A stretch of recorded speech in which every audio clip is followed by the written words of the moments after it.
За юуны өмнө энэ өдрийн мэндийг хүргэе. Хэлмэгдэж авсан үе удмаараа хэлмэгдэж авсан хүний удам байна. За өнөөдөр төрийн ордны баруун хаалган дээр 2 удаагийн суултаар 36 сар хөгжлийн бишэлтэй иргэн би суулаа. Өчигдөр ахмадын одоо баяр гэл одоо их хурлын гишүүд баяр хүргээд байна. Өнөөдөр тэнд бид нар баяр тэмдэглэгөө эрхийнхээ өдөр цагаан даавгаар толгоогоо ороогоо сууж исэн юм а.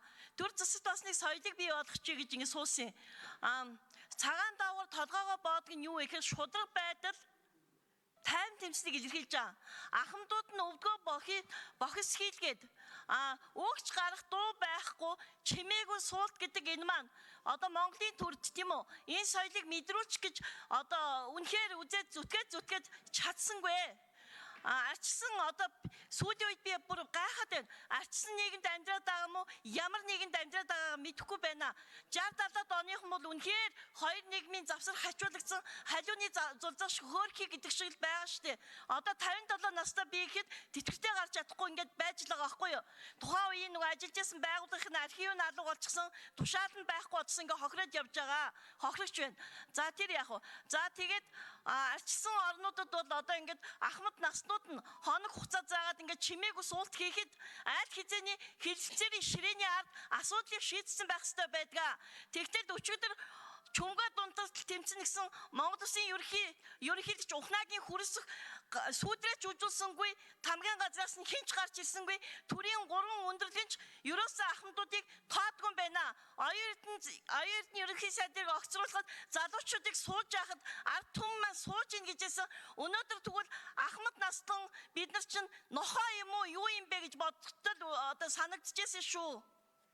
Орчин цагийн хэлбэгдүүлэлтэнд бол төр засаг ахмадуудыг үл тоож байна гэдэг нь бол яг л одоо цагийн орчин цагийн хэлбэгдүүлэлтийн нэг хэлбэр гэж ойлгогдож байна. Тэтгэврийн өнөөдөр ахмадуудын өмнө тулгараад байгаа 2 асуудал байна. Яагаад тэгэхээр би одоо энэ саяны энэ хүнийг бодвол би залуухан байна 57 настай. Миний яг мэдж байгаа их сурвалжил тэтгэврийн доод хэмжээ авж байгаа 689 мянган төгрөг авж байгаа ахмадууд дотор 30-40 жил улсад хөдөлмөр хийсэн тухайн үедээ сэхэд явсан багш байна, эмч байна. Тэгэхээр за одоо тэр талбай урд суужаа зарим нөхдүүд бол одоо манай суултынхныг одоо юу гэнэ халамжийн суултынхан хөгжлийн бишэлтэй хүний суулт гэж ярьж байгаа байхгүй юу? Үгүй юм а. Энд бол тийм ээ янз бүрийн одоо нийгмийн давхаргын хүмүүс байгаад байгааг ойлгох хэрэгтэй байгаа байхгүй юу? 10 жил улсад нийгмийн даатгалын шимтгэлд төлчөөд нөхөн олгорын 11 жилээ хийсэн ч хүн байна.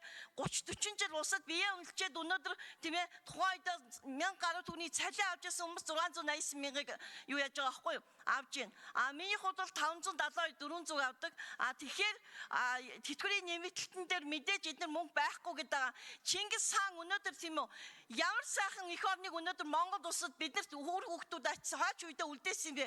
Өчнөө байгалийн баялагтай байхад яагаад хариглаад одоо харамлаад ингээд суугаад байдгийн болоо үнэхээр би гайхаж байна. Тийм болохоор юу байна? 689 мянган төгрөгийн тэтгэвэр авдаг одоо ахмадуудад нэмэх нь 689 мянгаыг өгөөд сая 300 хэд байдгийг тэрийг олгомоор 572 дээр 572 мянгаыг нээд өгчмөр байгаа байхгүй юу? Энийг юугаар тайлбарлах вэ гэхээр Монголын тэтгэвэр авагчдын 60% буюу 281,200 ахмад чинь тэтгэврийн зээлтэй байна. 24 сараар зээл авчихсан. Тэгээд наадлын хугацаанд 6 сар, цаатлын хугацаанд 12 сар ямар ч орлогогүй болоод ингээд өнөөдөр тийм үү амьдралаа голоо зогоох төдий яаж амьдрах юм мэдэхгүй. Үнэхээр яг тэнд ингээд сууж байхад тийм ээ янз бүрийн одоо хөгшин настай 96 настай гэрэл шатцсан эмээ хүртэл ирж байна. 80 настай хүн ч ирж байна. Тэгэхээр одоо яах юм? Төр засаг гэж байдаг бол энэ хамгийн үнэт капитал болсон ахмадуудаа хайрламаар нь шүү дээ. Яг энэ тэгэл одоо нөгөө банкны зээл дээр ингээд нөгөө АБВ гэдэг ингээд часаад гараад ирэх.